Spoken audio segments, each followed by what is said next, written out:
When we talk about partying, it's easy to think we're living it up. But have you ever delved into the wild festivities of ancient Rome? The ancient Romans didn't hold back when it came to letting loose. Renowned for their expansive empire, stunning art and architecture, and prolific literary contributions, they also knew how to throw a wild bash. From the elite to the everyday citizens, Romans had a penchant for excess in feasting and imbibing. Join us as we delve into the top 10 unusual occurrences at Roman parties, where the revelry knew no bounds. Number 10. Vomitorium. In the height of ancient Rome's glory days, a peculiar dining custom emerged among the elite. The practice of controlled vomiting became somewhat of an art form. While it might seem bizarre to modern sensibilities, regurgitation after meals was considered a medically sanctioned practice, though moderation was key. It wasn't merely about overindulgence, it was about a display of moderation and self-control, echoing the core Roman values of devotion to family, state, and deities. Accounts from that era are replete with stories of influential figures engaging in lavish feasts, followed by intentional purging, almost as if it were a competitive endeavor. The Roman aristocracy spared no extravagance, feasting on delicacies ranging from heaps of sausages to unconventional fare like sow's udders, sea bream, flamingo tongues, blood pudding, and even pheasant brains. Yet after such opulent repasts, they would retreat to designated chambers known as vomitoria to rid themselves of the excess. Take Emperor Claudius, for instance, a notable figure known for his bouts of gluttony and subsequent need for relief. His banquets were legendary for their excesses, featuring copious amounts of food and wine. To cope with the resulting discomfort, Claudius resorted to a rather peculiar method, tickling his throat with a feather to induce vomiting, a practice indicative of the extremes to which the Roman elite would go in their pursuit of culinary pleasure. Emperor Vitellius, whose reign lasted a mere 8 months from April to December in 69 CE, left a lasting impression not for his statesmanship, but for his insatiable appetite and peculiar dining habits. Renowned for his voraciousness, Vitellius was known to partake in extravagant banquets up to 4 times a day, punctuated by visits to the vomitorium. This chamber wasn't merely a necessity for him. It was almost a stage for his culinary theatrics, where he would purge his stomach to make room for more feasting. Some accounts even suggest that Vitellius derived a strange pleasure from the act of regurgitation itself. The historian Cassius Dio vividly described how Vitellius found nourishment not just in the consumption of food, but also in its expulsion, shedding light on the bizarre interplay between excess and indulgence that characterized Roman dining customs of the time. To modern sensibilities, the notion of intentional vomiting may seem repugnant, but in ancient Rome, it was an integral part of the feasting culture, emblematic of the extremes to which the elite class would go in pursuit of culinary pleasure and excess. Number 9. Wine. During the era of royal Rome and the early Republic, sobriety was the norm in Roman society, with wine primarily reserved for ritual and medicinal purposes. Drunkenness was heavily frowned upon during this time. However, with the advent of the late Republican Empire, Roman consumption of wine underwent a significant increase. Wine became ubiquitous, readily available to individuals from all social strata, including the poorest Romans and slaves. Wine cultivation became a substantial component of agriculture, with vineyards occupying up to 40% of fertile land in some periods. Contrary to the misconception that Romans brewed wine with water, the common practice was to add wine to water. Typically, 1 part wine was mixed with 4 parts water, although ratios could vary, sometimes reaching as high as 1 part wine to 9 or 10 parts water. There is a belief that wine was used to disinfect water, especially in overcrowded cities where access to clean water was limited, and standing water was often contaminated. Wine was even diluted with seawater, although it was also added to pure and potable water. The decision to dilute wine with water served several purposes. Firstly, it allowed for a greater quantity of drink to be consumed compared to pure wine, as drinking pure wine was considered barbaric due to its rapid intoxicating effects. Secondly, pure wine was often too expensive for most Romans, making the diluted mixture more accessible. Lastly, Romans simply enjoyed the taste of the wine-water mixture. The custom of diluting wine gradually fell out of use with the decline of the Western Roman Empire and the subsequent decline in agriculture across its former territories. The devastation of farmland led to a drastic reduction in wine production, making wine too expensive for widespread consumption. Number 8. Entertainment through gladiator fights. Indeed, ancient Roman parties were not merely about eating, drinking, and socializing. They were meticulously designed to engage all 5 senses: taste, touch, smell, sight, and hearing. While music and poetry readings provided auditory stimulation, other forms of entertainment engaged the eyes and heightened excitement. Acrobats, dancing girls, mimes, and even trained exotic animals were common sights at Roman gatherings, captivating guests with their performances. For those who preferred a quieter ambiance, poetry readings offered a more subdued form of entertainment. However, the pinnacle of Roman entertainment was undoubtedly the gladiatorial battles. Originally part of funeral rites for Rome's wealthiest aristocrats, these fights were believed to purify the souls of the deceased and prepare them for the afterlife. Over time, gladiator combat evolved into highly popular, state-funded spectacles, drawing massive crowds. To maintain the spectacle's allure and keep audiences engaged, promoters introduced various gimmicks. One such gimmick was the andabata, where gladiators fought blindfolded and helmeted without eye holes, wearing minimal armor. This brutal contest was typically reserved for condemned criminals,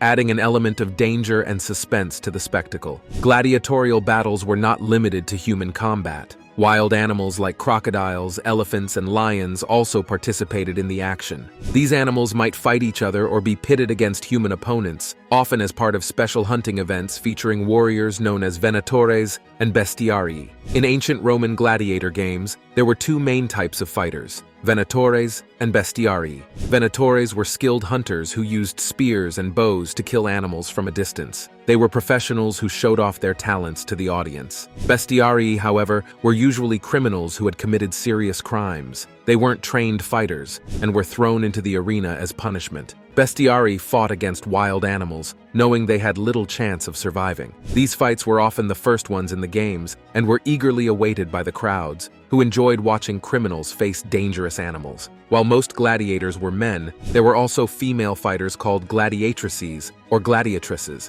It's not entirely clear where they came from, but they were part of the games by the 1st century CE. Gladiatrices fought in the arena for show and sometimes joined in hunting activities with the male gladiators. However, female gladiators didn't always get the same respect as the men. Sometimes they were put in matches meant to be funny, like when Emperor Domitian had them fight against dwarves for entertainment. But despite this, female gladiators also fought bravely and skillfully in serious matches. In an old carving from the city of Halicarnassus, there's a picture of a fight between two female gladiators named Aquila and Amazon. This suggests that even back then, people recognized and celebrated battles fought by women. But around 200 CE, Emperor Septimius Severus stopped female gladiator fights in the games. Even though they were banned, their stories of bravery and skill still survive in history. Unlike what Hollywood shows, gladiator fights weren't always just about blood and violence. Gladiators were like investments for their owners. Owners spent a lot of money on training, feeding, and housing them. So when a gladiator died in the arena, it was a big loss.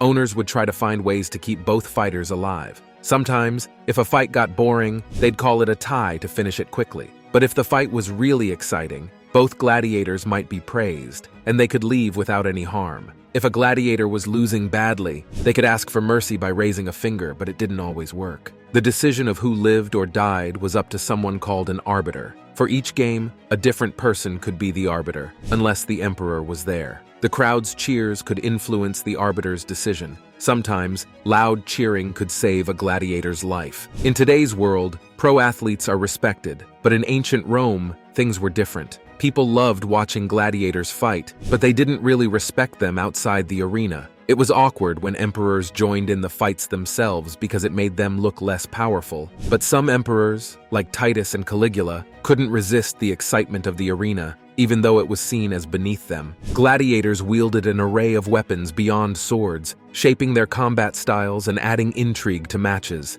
Each bout featured diverse weaponry like spears, lances, and shields, reflecting the gladiator's origin. Thracians favored curved short swords, while Samnites preferred lances. Specialized groups like the agile retiarii used tridents and nets, resembling fishermen in the arena. Similar to modern boxing's weight classes, gladiators were categorized based on weaponry and experience, ensuring fair matchups. Matches were structured for continuous excitement, with lightly armored combatants typically fighting after beast battles, while seasoned fighters saved for climactic finales, captivating spectators from start to finish.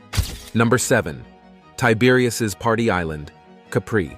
While Nero and Caligula are often remembered for their notorious deeds, It might surprise you to learn that even before them, there was an emperor whose depravity and sickness surpassed them both. This emperor was Tiberius Caesar Augustus, the second ruler of Rome and the stepson of the renowned Emperor Augustus. Tiberius held the reins of Rome from 14 AD to 37 AD.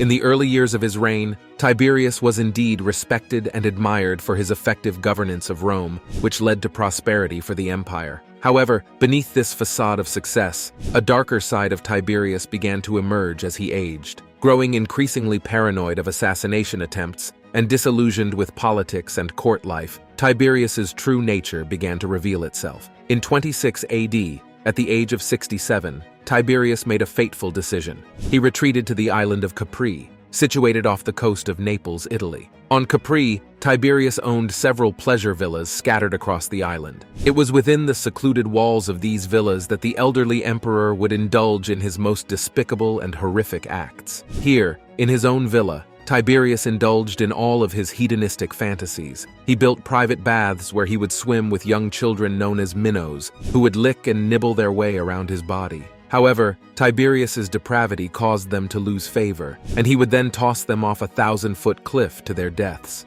This is just one example of Tiberius's sexual fantasies. In order to satisfy himself the more, he invited in sex experts of both sexes to Capri, as described by Suetonius. He also acquired an erotic library that allowed him to experiment, and a large collection of sexual paintings and statues that were spread across all of his pleasure palaces. He would establish an area in the island's gardens called the Old Goat's Garden, where boys and girls would dress up as nymphs and pans and engage in sexual acts. He would have his way with any man or woman, regardless of socioeconomic status, and if they attempted to reject him or speak against him, he would have them killed or severely injured. His islands of pleasure would serve as his home for 11 years, until his death in 37 AD. When the public learned of what he was up to on Capri, it rocked the foundation of Roman beliefs. Rome didn't have a problem with pedophilia because, for the most part, slaves were bought as young children and sex with them was common. However, this was not a practice that a sovereign, the highest authority in Rome and the head of the empire, should be engaging in.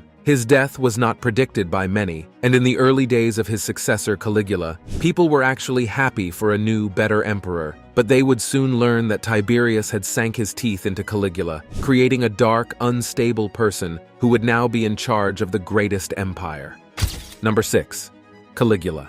Caligula's parties definitely take the #1 spot on the top 10 unusual things that happened in Roman parties. Among the most infamous emperors, Caligula's descent into madness, possibly triggered by illness or lead poisoning, transformed his once promising rule into a reign of terror. His cruelty knew no bounds, even during supposedly joyous occasions. Caligula had a disturbing penchant for humiliating the wives of his officials. At his banquets, he would specifically invite married couples, only to separate them throughout the night and subject the wives to unspeakable violations against their will. To compound their agony, he would gleefully recount his heinous acts to the entire gathering, relishing in their horrified reactions, knowing they were powerless to intervene. This act alone. It's no surprise that his reign eventually met its end with assassination. Even at a party, Caligula knew how to kill the mood. Before we continue, let's take a look at today's subscribers' pick on the top 10 unusual things that happened in Roman parties.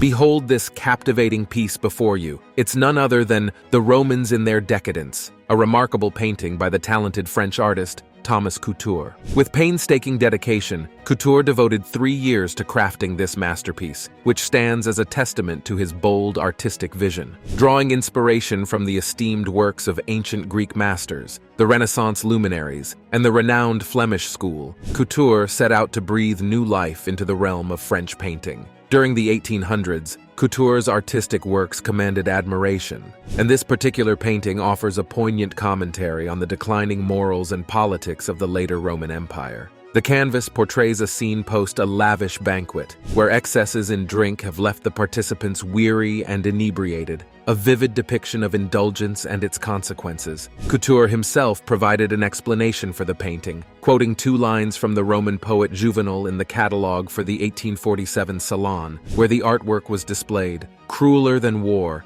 vice fell upon Rome and avenged the conquered world. Now, dear viewers, we invite you to share your thoughts on this captivating portrayal in the comments below. What emotions does it evoke? Number 5. Emperor Domitian's Black Banquet.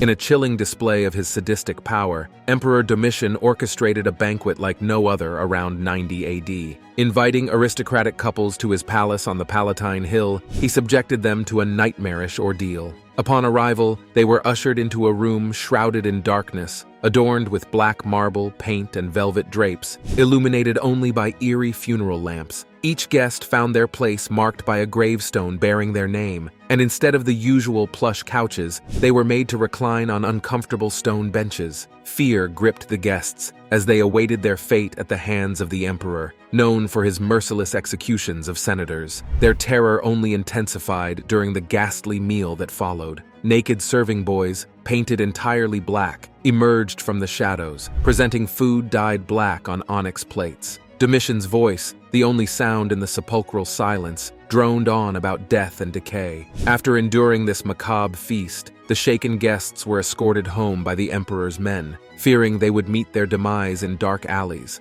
To their astonishment, they were safely delivered to their residences. Later, messengers arrived bearing peculiar gifts from Domitian: silver gravestones from the banquet, onyx plates used during the meal, and one of the serving boys, now cleaned and perfumed, at their disposal. The purpose of this deranged dinner remained a topic of speculation among the guests. Some believed it was a tribute to those lost in campaigns, while others saw it as a manifestation of the emperor's sadistic tendencies. Either way, Domitian's banquet left a lasting impression of fear and uncertainty among Rome's elite. Number 4. Ancient Roman indulgence in poison parties. In the opulent Roman Empire, wealthy citizens flaunted their riches through extravagant feasts, with a prized ingredient being sapa, a sweet grape syrup made by boiling grapes with sugar. However, the use of lead pots in its preparation made sapa toxic, poisoning consumers. This lead contamination extended to wine, where sapa was used for preservation, resulting in wine infused with poisonous lead. Romans, including Emperor Elagabalus, consumed copious amounts of lead-laden wine, posing significant health risks. Excessive indulgence, such as Elagabalus allegedly drinking directly from a pool filled with wine, underscored the perilous allure of luxury in Roman society. Modern scientific investigations have revealed the dangers of lead contamination in Roman sapa, a sweetening agent used in their wines. Lead acetate, present in sapa from lead pots, caused chronic lead poisoning, leading to debilitating conditions like dementia and organ failure. Studies by Jerome Nuriagu confirmed dangerous lead levels in ancient sapa, far exceeding safe limits. Yet Romans consumed it in large quantities, exposing themselves to severe health risks. The toxicity of ancient Roman sapa would prompt its immediate prohibition in modern times, particularly in countries like the United States. Despite the known risks of lead poisoning, the Romans favored lead pots for winemaking due to their ignorance of lead's toxicity and the resulting sweet taste imparted by lead acetate. Alternatives like brass were deemed less desirable due to their unpleasant flavor resulting from copper rust. Jerome Nuriagu's research revealed widespread lead exposure among Roman emperors, likely leading to chronic lead poisoning. This exposure could have impacted decision-making abilities and contributed to the decline of the empire. Emperor Claudius, succeeding Caligula, displayed symptoms consistent with lead poisoning, including impaired speech, limb weakness, tremors, and erratic behavior. While historians debate the extent of his affliction, his symptoms align with those of lead-exposed individuals from ancient sources. The impact of using lead pots for sapa production on the Roman Empire's trajectory is complex. Even if they had ceased this practice, lead exposure would have persisted due to other factors like lead pipes in the aqueduct system, contaminating the water supply, and exposing the population to lead regardless of sapa consumption. Recent studies reveal that ancient Roman water supplies contained dangerously high levels of lead, surpassing modern safety standards. While some experts debate the extent of harm caused by these levels, others recognize the inherent risks of lead consumption, regardless of concentration. Number 3. Saturnalia.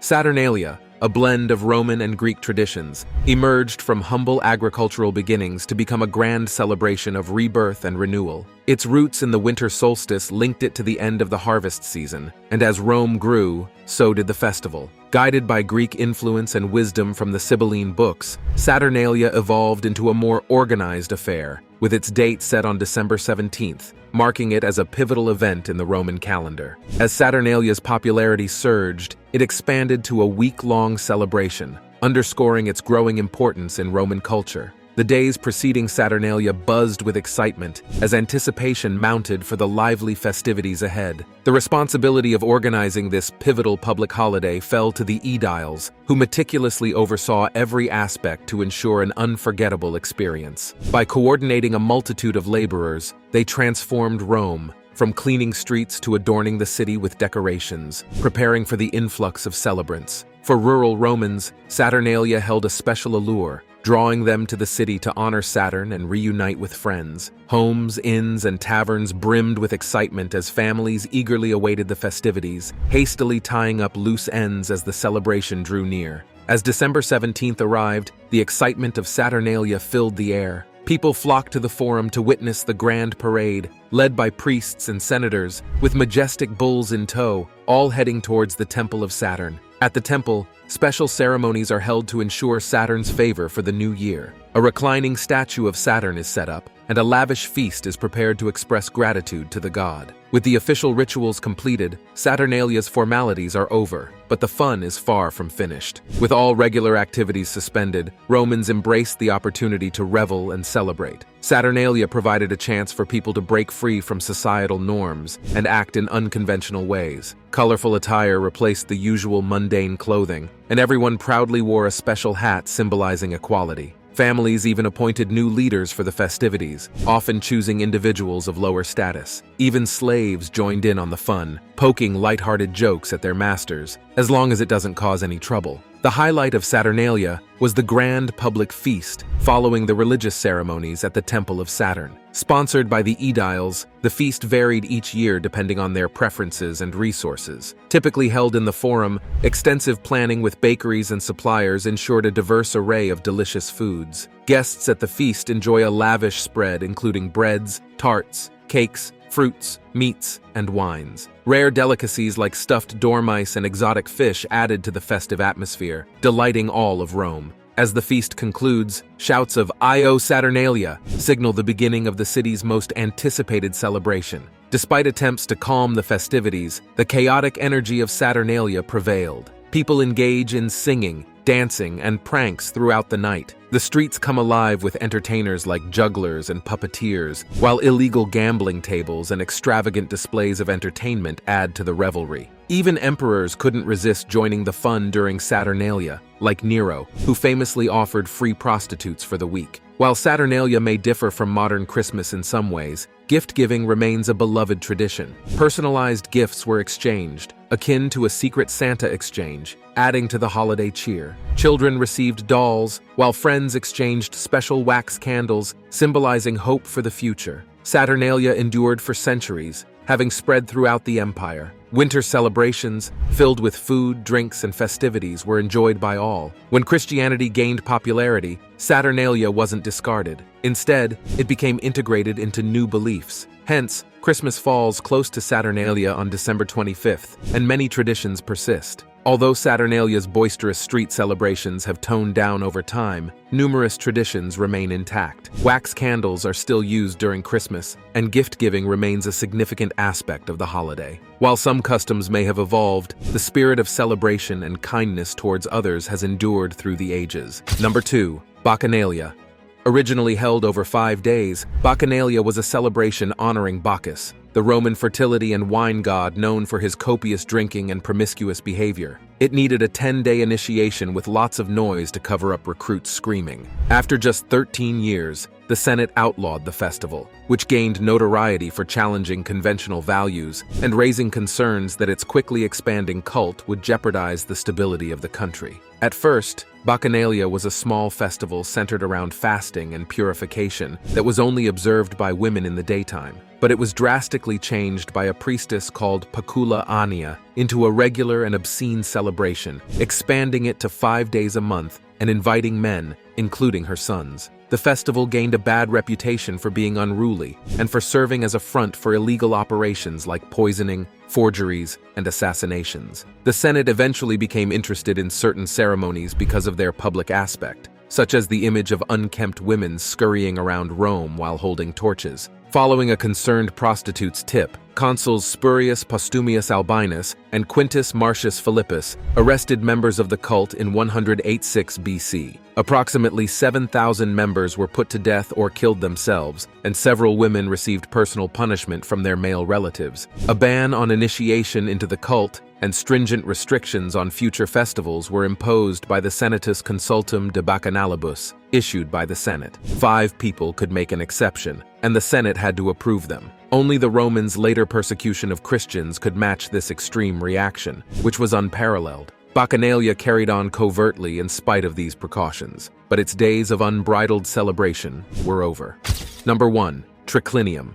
The cornerstone of any lavish Roman banquet was the meticulous arrangement of the triclinium, a term derived from Latin, literally translating to three-couch room. These dining chambers, as described by the Met Museum, were spacious enough to house 3 couches, typically nestled against 3 walls, encircling a central dining table. The grandeur of these couches varied, reflecting the opulence of the host, spanning from modest wood to extravagant ivory. Each couch accommodated 3 guests, mirroring the 3-course structure of the banquet. Commencing the culinary journey was the gustatio, akin to our modern-day hors d'oeuvres, setting the stage for the main event, the mensae primae, or main course, followed by the sweet finale, known as mensae secundae. Throughout the feast, wine flowed freely, albeit often diluted with warmed water from specialized boilers known as authepsae, though chilled water or even snow found their place in the mix as well. The dining table itself was a spectacle, adorned with an array of serving trays, drinking vessels, and utensils,